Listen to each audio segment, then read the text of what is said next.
हमारा हृदय फोटो भी ऑटोमेटिकली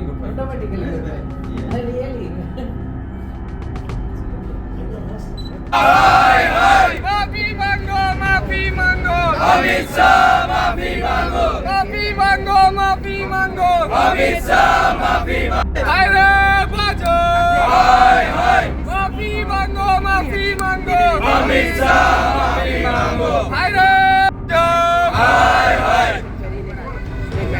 अमित शाह तुमको माफी मांगनी होगी मांगनी होगी अमित शाह तुमको माफी मांगनी होगी माफी मांगो अमित शाह माफी मांगो माफी मांगो अमित शाह माफी मांगो अरे बाजो શોષણ અન્યાય અને ભેદભાવનો સામનો કરવો પડ્યો જે આજે પણ કરી રહ્યા છે એ હદે કે ભારત સરકારના નેશનલ ક્રાઇમ રેકોર્ડ બ્યુરોના ડેટા પ્રમાણે દર 18 મિનિટ દિવસ ઓબીસી માટે ફેશન નહીં, એ અમારું પેશન છે, એ અમારો જોમ અને જુસ્સો છે.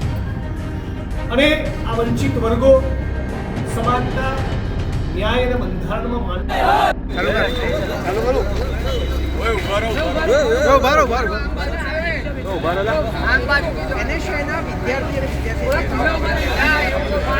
शर्म करो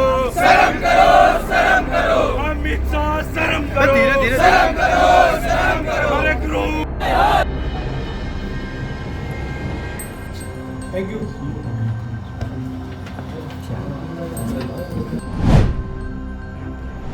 પક્ષની સરકારે, યુપીએની સરકારે આદિવાસી સમાજના કલ્યાણ માટે એક અદ્ભુત કાયદો, એ જંગલ જમીનનો કાયદો આપ્યો, ફોરેસ્ટ રાઇટ્સ એક્ટ. અને એ અંતર્ગત દાહોદમાં લગભગ 6000 જેટલી એપ્લિકેશન્સ લાંબા સમયથી પેન્ડિંગ છે. હજી સુધી અહીંનું કલેક્ટર તંત્ર, આદિજાતિ વિકાસ વિભાગ અને આ રાજ્યની સરકાર એ 6000 એપ્લિકેશનનો નિકાલ કરી એમને સનદો સોંપવી, કબજા સોંપવા એ તો નથી કરતા, ઉલટું કોરિડોર અને એરપોર્ટના પ્રોજેક્ટ્સના નામે જે જમીનો હતી એ પણ છીનવવાનું કામ અહીંના તંત્રએ અને રાજ્યની સરકારે કરેલું છે. આનો પણ અમે વિરોધ કરીએ છીએ. અહીંયા મનરેગાની અંદર પણ પ્રચંડ કૌભાંડો થયા છે. આદિવાસી સમાજ માટે આવતી ગ્રાન્ટમાં પણ ખૂબ કૌભાંડ થવાની ફરિયાદો સતત અમે લોકો અમદાવાદમાં, ગાંધીનગરમાં બેઠા બેઠા પણ વાંચતા હોઈએ છીએ. અને અનેક અમારા કાર્યકર્તાઓએ, અમારા નેતાઓએ સ્થાનિક સ્તરે આ મુદ્દાઓની રજૂઆત પણ કરી છે. આ બધા જ મુદ્દાઓને સાંકળીને અમે આવતા દિવસોમાં મોટું જ્યારે સ્વાભિમાન સંમેલન યોજીએ ત્યારે આ બધા મુદ્દાઓને પણ અમે લેવાના છીએ. એનેનું પણ બહુ મોટું કૌભાંડ અહીંયા થયું અને એમાં અમુક નાની માછલીઓની ધરપકડ કરી. અપેક્ષા રાખું છું કે તટસ્થ અધિકારીઓની નિમણૂક કરી, જેનો પૈસામાં ડોળો ન હોય એવા નોન કરપ્ટ અધિકારીઓને તપાસ સોંપી એ પ્રકરણોમાં પણ દૂધનું દૂધ અને પાણીનું પાણી સરકારે કરવું જોઈએ, જેથી ફરી દાહોદ નહીં, ગુજરાતના બીજા કોઈ પણ જિલ્લામાં આ પ્રમાણેના કૃત્યો અધિકારીઓ અને નેતાઓ સાથે મળીને ના.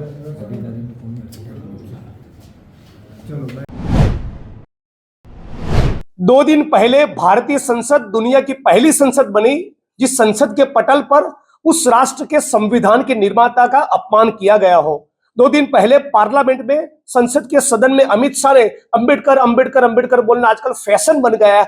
इस प्रकार का डिरोगेटरी, अपमानजनक शब्दों का प्रयोग करके उनकी आरएसएस की शाखाओं में जो तालीम हुई और उनके मन में जो संविधान विरोधी, अंबेडकर विरोधी उनका जो मानस तैयार हुआ है, उस मानस को उन्होंने उजागर कर दिया. उनके अंदर बाबा साहब अंबेडकर के खिलाफ जो द्वेष पड़ा है, उस द्वेष को उन्होंने उजागर किया और उसके कारण संविधान प्रेमी जनता, विपक्ष के सभी दल और दलित, आदिवासी, ओबीसी और इस मुल्क के दबे कुचले लोग और महिलाएं बेहद आहत है, आक्रोशित है, आंदोलित है. और एक ही हम मांग करते हैं कि हर कीमत पर अमित शाह, भारत के गृह मंत्री को इस्तीफा देना पड़ेगा. उनके इस्तीफे के अलावा हम और कोई मांग करने वाले नहीं. माफी से भी मामला नहीं चलेगा. उनका इस्तीफा हर कीमत पर हमको चाहिए.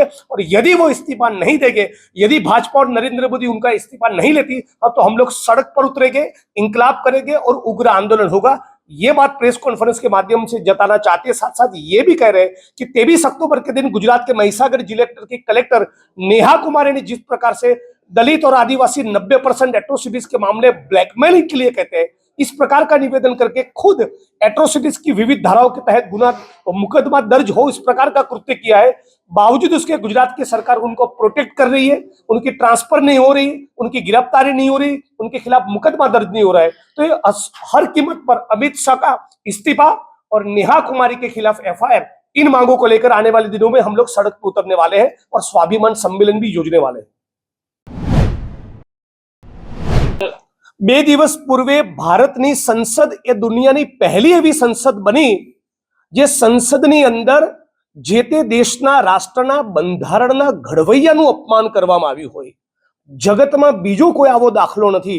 ભારતના ગૃહમંત્રી જે એક સમયે તડીપાર રહી ચૂકેલા છે અમિત શાહે ડોક્ટર બાબા સાહેબ આંબેડકરનું અત્યંત નિમ્ન શૈલીમાં અપમાન કર્યું અને ડોક્ટર આંબેડકર આંબેડકર આંબેડકર બોલવું જાણે ફેશન બની ગઈ છે એ પ્રમાણેના શબ્દોનો પ્રયોગ કરીને વર્ષો સુધી, દાયકાઓ સુધી એમની પોતાની આરએસએસની શાખામાં સંવિધાન વિરોધી, આંબેડકર વિરોધી જે તાલીમ થયેલી એ અમને અંદર જે પડેલું ઝેર એ બહાર એમણે ઓકી કાઢ્યું।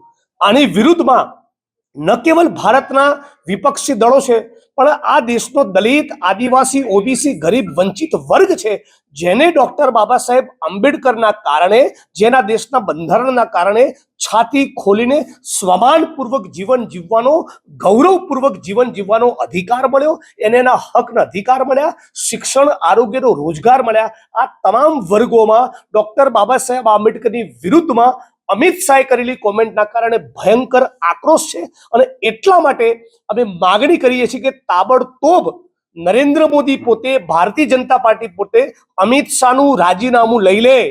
અમિત શાહના રાજીનામાથી ઓછું કશું જ અમને ખપવાનું નથી। અમે આ દેશના ઘડવૈયા, બંધારણના ઘડવૈયા બાબા સાહેબ આંબેડકરનું અપમાન કોઈ પણ સંજોગોમાં ચલાવવા નથી। એમણે એવું કહ્યું કે ડોક્ટર બાબા સાહેબ આંબેડકરના બદલે ભગવાનનું નામ લીધું હોત તો સ્વર્ગ મળ્યું હોત। અમને સ્વર્ગ નથી જોઈતું, જીવતે જીત અમારી ઉઘાડી આંખે આ જ જન્મમાં અસ્પૃશ્યતાની નાબૂદી જોઈએ છીએ। સફાઈ કામદારી ગટરમાં ઉતરીને મરવું ન પડે, મહિલાઓનું, આદિવાસીનું, ઓબીસીનું, દલિતોનું શોષણ ન થાય અને જાતિના નામે થતી હિંસા ખતમ થાય, જાતિ વિહીન સમાજની રચના થાય, સમાનતા અને માનવતા પ્રસ્થાપિત થાય। એવો દિવસ સ્વર્ગમાં જઈને નહીં, ઉઘાડી આંખે આ જન્મમાં અમારે જોઈએ છે અને એટલા માટે અમે ડોક્ટર આંબેડકર આંબેડકર કરીએ છીએ અને ડોક્ટર આંબેડકર આંબેડકર કરવાના। તમને તમારું મનુસ્મૃતિ અને ગોડસેનું રટણ મુબારક।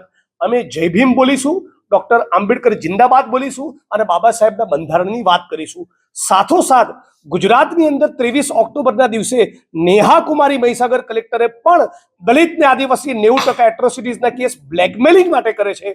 ડેપ્યુટી મ્યુનિસિપલ કમિશનર અમદાવાદ હતા ત્યારે ઓબીસી માલધારી સમાજની બહેનોને દંડો લઈને માર્યા અને એમને પણ હરામી સાલા શબ્દોથી નવાજ્યા। આ જાતિવાદી માનસિકતાવાળા કલેક્ટર નેહા કુમારીને સસ્પેન્ડ કરવામાં આવે, અમિત શાહનું રાજીનામું માંગવામાં આવે। આ માંગણીને લઈને ઉગ્ર આંદોલન તરફ અમે જઈ રહ્યા છે। એની આ પ્રેસ કોન્ફરન્સના માધ્યમથી જાહેરાત કરીએ છીએ અને બાદ પણ ભારત સરકાર, ગુજરાત સરકાર ન જાગી તો આવનારા દિવસોમાં એક પ્રચંડ આંદોલન અને સ્વાભિમાન સંમેલન અમે દાહોદની ધરતી પર કરવાના છીએ।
વિશે જાતિવાદી ટિપ્પણી કરવામાં આવશે તો પણ અમને ફરક પડતો નથી એવું વલણ ભારતીય જનતા પાર્ટીએ લીધું છે.